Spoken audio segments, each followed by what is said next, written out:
my channel. I am Shondor Jackson.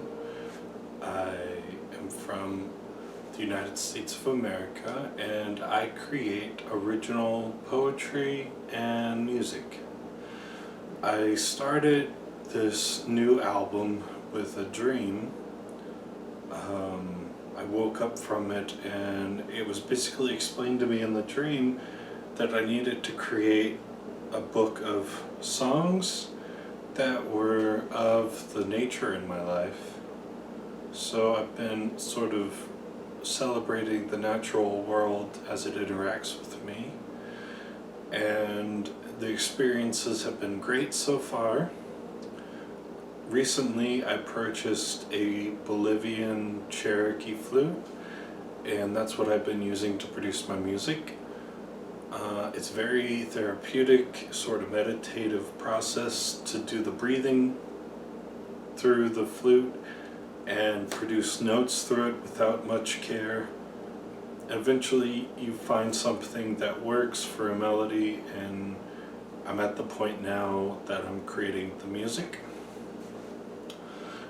And then originally this was going to just be solely for me, and as I listened to it I felt it was nice, and I gifted it to a few friends and they really liked it, and I've shared it with more friends and family and they've really enjoyed it and supported it.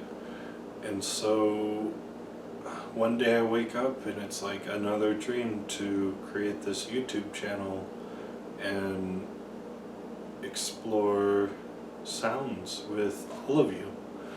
So I thank you for being here. If you want to follow me on this journey, be sure to subscribe. I don't know how long this album will take, but it will be an album. The music is very nice. I just went for a walk actually and listened to it on my MP3 player, and it was very relaxing. I came back relaxed, tired and sweating from having walked outside and listening to this music, and that's sort of a mixed feeling, but it's very nice to feel relaxed in these times. And I feel like that could be something that really helps the world right now to just pull through this state of our existence. So I thank you for watching, and I look forward to making more content for you.